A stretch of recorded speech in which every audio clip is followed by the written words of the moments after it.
Don't just live for tomorrow,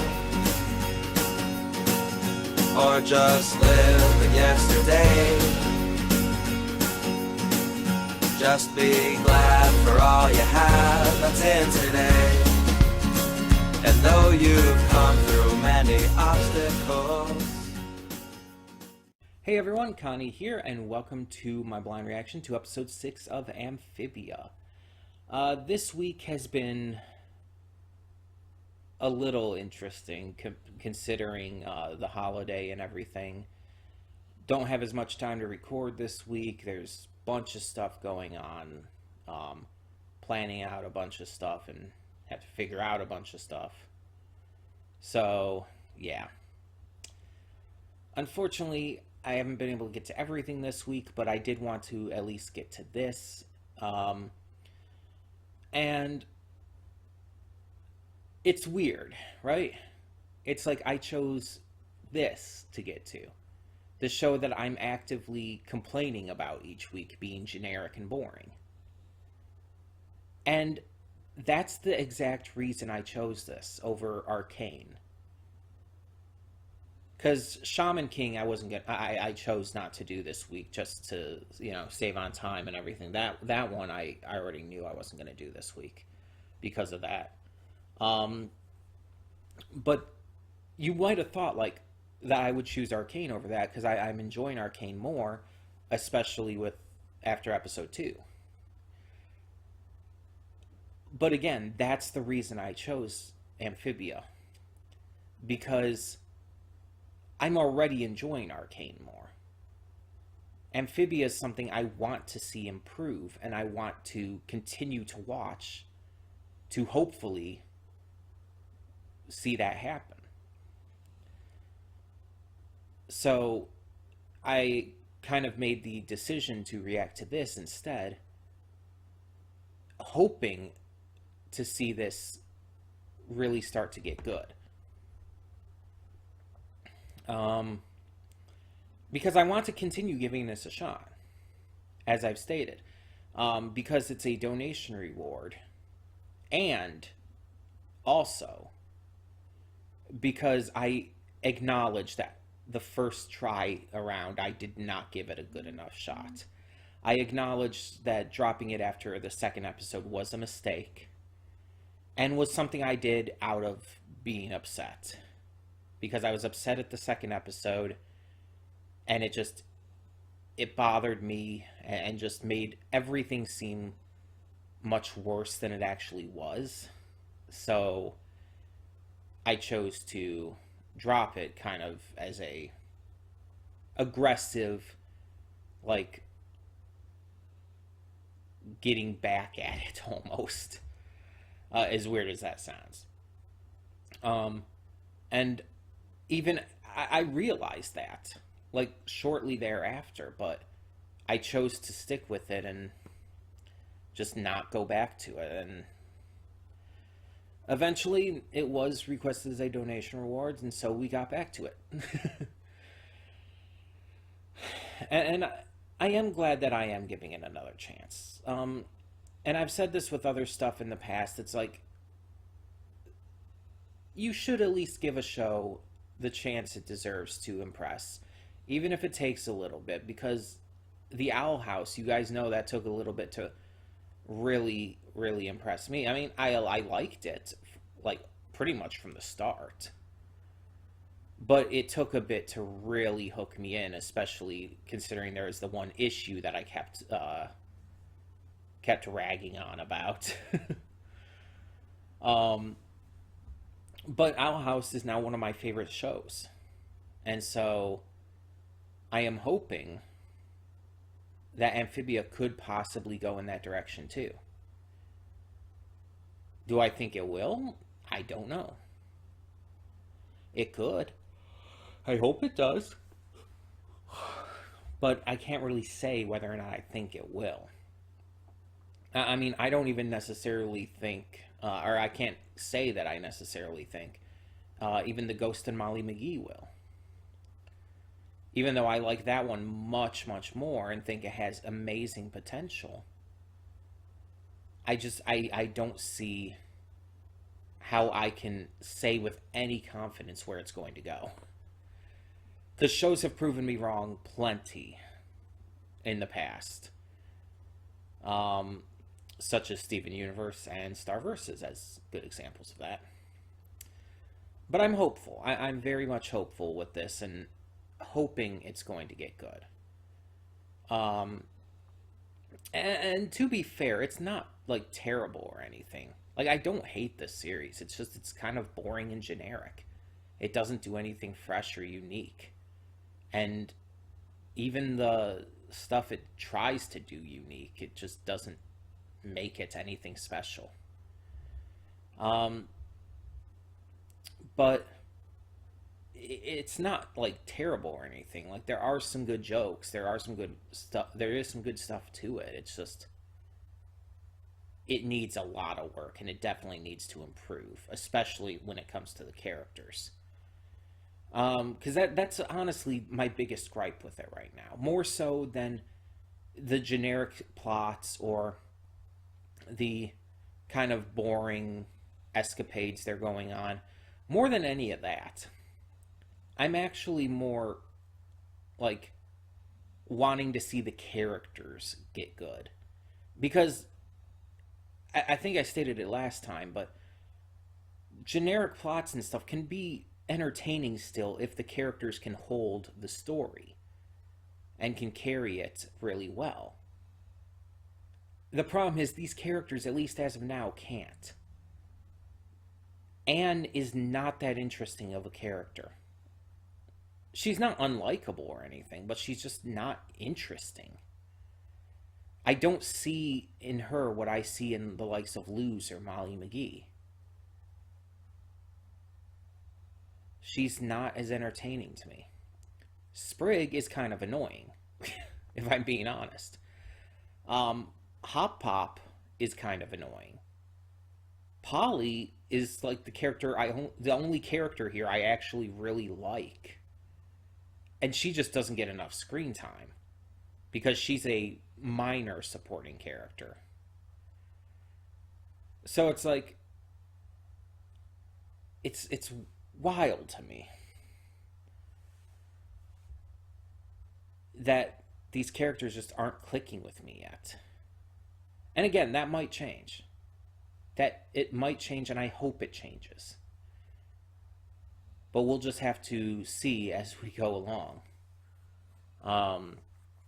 Because right now, that is the weakest part of the show for me. And the part that needs to be, like, worked on the most. Because if they can make the characters much more likable and interesting, they could have something here. But right now, Anne just seems kind of bland, and sometimes she seems almost weird for the sake of weird rather than for the sake of having a character. And again, Sprig and Hop Pop are just kind of annoying. They're not interesting, they're not that likable, and they're just annoying. But I'm holding out hope. I'm holding out hope, especially since this was requested as a donation reward. I'm holding out hope that it's going to get better. But we shall see. So we're going to get into this episode here and hope for the best and see what this has in store for us.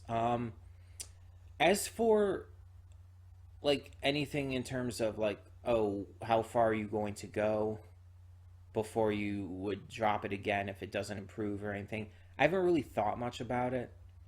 Like, there's, I think, 20 episodes in this season, so I could go halfway to, like, episode 10, but it's like, I don't know. If I ever really feel like I've just lost the hope for this show, I'll definitely drop it again. If that ever comes up. Hopefully it doesn't. But I don't really have a set episode count for when I would drop it. Or when I expect to see it get better by or whatnot. We'll just take it as it goes. So anyway, let's just get this started. So when the screen fades to black, pause this redirect and go to the description below. Follow the link to the reaction, and after you watch it, come back here to the redirect and resume play. Because after it fades to black and then fades back in, everything from that point forward will be my afterthoughts and will contain spoilers to the episode. So, that being said, thank you so much for tuning in, and I will see you at the reaction. And we are back, and we'll begin with spoilers in 3, 2, 1, now. So, this was interesting because 6B was the first of these mini-sodes, I guess you could call them, that I can actually say I liked. But it wasn't perfect. But I will actually say I did enjoy it. So you can put away your torches and pitchforks. But let's talk about 6A first. Let's get that out of the way. It was stupid. Like, the message is all fine and good about compromise and about learning to listen to others' suggestions, especially in a, I guess you could call it, like, workplace scenario. It's definitely kind of giving that vibe with the episode, even though it's more of a family scenario. But that even works, too. The message is good, and the message for a lot of these is fine. That's not the issue. The issue with 6A here is that it was just dumb. The entire challenge thing was kind of stupid and out of nowhere. Hop Hop going 20 levels of dramatic at his loss was just completely I wouldn't say unbelievable, that's the wrong word. More along the lines of it's too much. They're trying too hard. It doesn't feel natural. There you go. That's a way to put it. It doesn't feel natural that he would react that dramatically to that. Especially since he accepted the challenge, which implies acceptance of the consequences of the challenge. So his reaction there was not just extremely overdramatic, but just really nonsensical. And just... It's like you're not endearing me to the characters when you do shit like that. And again, it was a very generic kind of plot. Like, okay, you think you're so good at this, let's see you do it better. Of course they do it worse, and of course they need to compromise, but the parental figure learns a lesson as well about learning to listen a little better and everything. It's like, again, it's another thing that we've seen done to death. It's nothing new, it's nothing special, it's nothing entertaining. Like, they don't do anything to make it interesting. It just feels like that same generic story just done again. But let's talk about 6B now. Because again, 6B is the first of these mini-sodes in an episode that I would actually say I liked. But it's not perfect. And so let's talk about the stuff that I had an issue with. The ending bit where it's like, oh, let's go for that gold prize. That'll pay back our debts and all. I feel like realistically and logically, they wouldn't have let them go for that.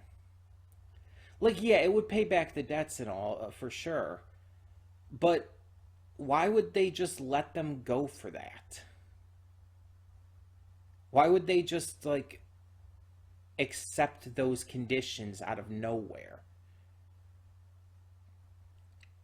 It kind of just, again, it comes out of nowhere. And it just feels, I mean, yes, the statue was built up throughout the episode. I understand that. And I understand, it's like, okay, it's made of gold, so yeah, it's gonna be valuable.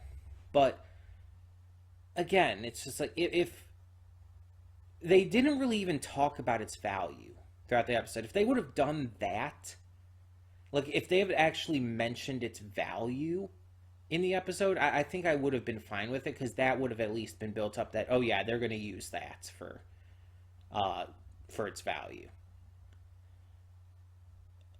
It's just, otherwise it just kind of happened. And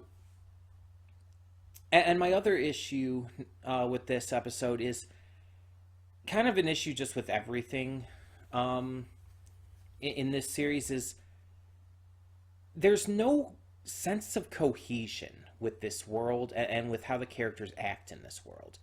It seems like the writers are just throwing shit at the fan and hoping it works. That was, I messed that entire analogy up. They're throwing shit at the wall and hoping it sticks. They're doing random shit for the sake of random shit. The challenge in 6A and now in 6B, the entire spitting thing, it's like, okay, where does that come from? And I'm sure someone's going to probably say, oh, but there are a species of frogs or toads or whatnot that do this kind of stuff. And it's like, okay. But that doesn't mean you need to have it in the show. It literally feels tacked on. Like it was just thrown in there for the sake of having something. Again, with the entire thing about not feeling natural. And again, this goes for a lot of this series. It's not just this episode or anything. But let's talk about 6B's strengths. So first off, its lesson about not trying to change someone and mold them into the image you want them to be, but instead accepting them for who they are and seeing the perfection in, well, who they are. This is actually really fantastic message. And yeah, we've seen it before. But the way it was actually handled in 6B here was actually really good. I actually do not mind how it was handled here, because it was actually well done. I like Polly. I've said this before. Polly's probably my favorite character just because she's the only one I really think is actually really well made. And she was great in this episode too, because she was unapologetically her. She was trying her hardest throughout this episode to just be herself and ignore Anne trying to change her. Like, everywhere they went, you saw this. You saw her trying to do all these different things that were out of the ordinary with, like, what they were actually doing. Like, using the combs as ninja stars or something. And I like that. I think that's one of the biggest reasons I do like Polly so much, is because she's unapologetically her. Because she's so self-confident in her interests, her tastes, her ideas and actions and beliefs and all of that. She's so self-confident in all of that that it's actually a little inspiring even. I really get into her character because of that kind of stuff. Plus, she's honestly really fucking funny. She's the only character in here I would actually say is really funny. Just the delivery from the voice actor alone is fantastic, and that's one of the big reasons. But even her dialogue just seems to actually be so competently written compared to every other character, and it feels so much more natural than every other character, especially Anne. Anne's dialogue almost never feels natural. So yeah, I really liked her in this, and I liked that she never wavered until she was put down near the end. Like, she only wavered in who she was when Anne said she was gross and disgusting and everything, and that got her down. That got her really just emotionally hurt. Because, I mean, nobody likes to be called stuff like that. So it makes sense. Like, she likes what she likes, but that doesn't mean that you can just insult her like that. That's not okay. She has feelings like anyone. So, yeah. Um, that was really the only point she wavered, and that's understandable. Um, the entire thing about there was this, and this kind of goes almost hand in hand with this kind of plot, anyways. But there was this kind of boys versus girls mentality to this half of the episode, to 6B, and I've never been into that, and I'm not into that here. I wish instead they would have like worded it or gone with more of like a class versus no class mentality. That I could have gotten behind a little more. But the entire men versus women kind of mentality, boys versus girls mentality, like, oh, we're going on a girls' day out because you're hanging around boys too much and that makes things gross. And it's like, that is stereotyping. And it's very bad stereotyping. And again, I've always hated that idea that guys are like inherently gross and violent and shit, and girls are inherently like demure and classy, and it's like, no, that's not how anything works. There are so many women out there who are gross, and there are so many guys out there who are more fancy and classy. And it's just, stop making these gendered assumptions. It just, I've never been a fan of that. And I feel like in this day of modern cartoons where we're getting the likes of stuff like the Owl House, which definitely goes against a lot of gender roles in it, it's like we don't want shows that are almost kind of trying to enforce those gender roles. I know it's not. I understand that it's not. I understand that that was even kind of the point of the episode, that Anne was wrong in that line of thought. But it wasn't saying she was wrong for the guys versus girls mentality. It was saying she was wrong for trying to change Polly, which, yes, she was, but it's a different scenario there. And that has to be acknowledged.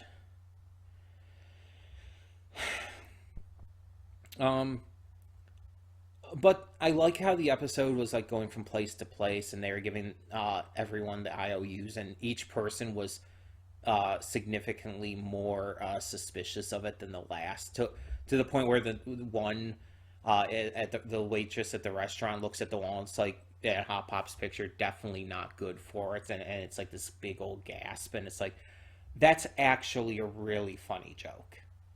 That was a really funny, well thought out, well paced joke throughout this episode.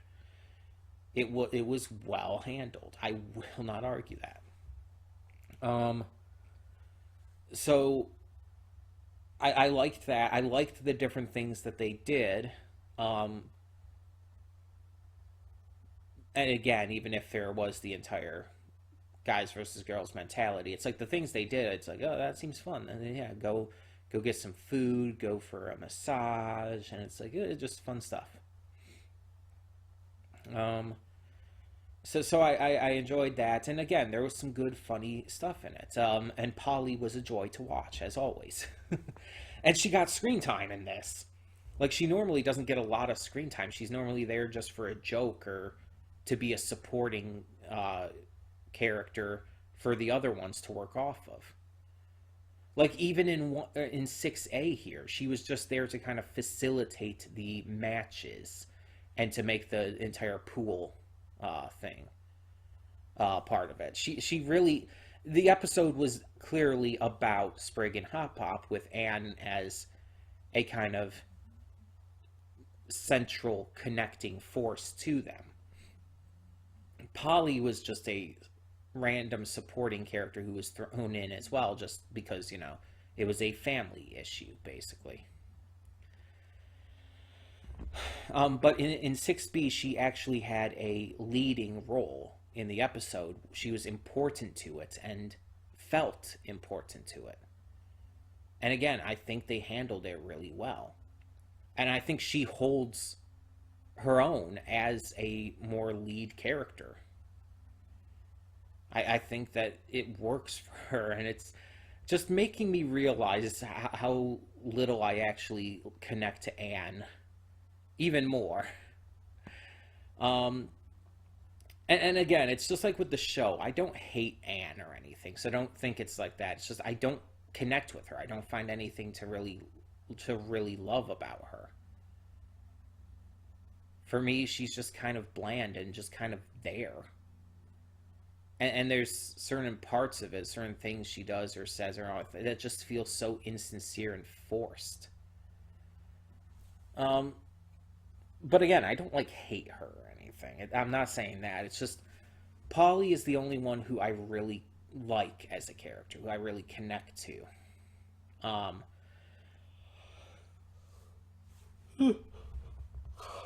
And hopefully that'll change. Hopefully I'll start to like Anne a lot more. Hopefully Sprig and Hop Pop too. But I'm not going to just assume that's going to happen. But I will admit 6B here was very enjoyable to watch. It was just entertaining on that level. And I'm hoping that we get more of that kind of episode. But likely we'll continue to get more of this boring stuff too. But we'll see. We'll see how it goes as we continue on with these episodes. For now, tell me in the comments below what you thought of this episode, both the minisodes within of Amphibia. And for now, I'm Connie, and I'm signing off. See y'all next time.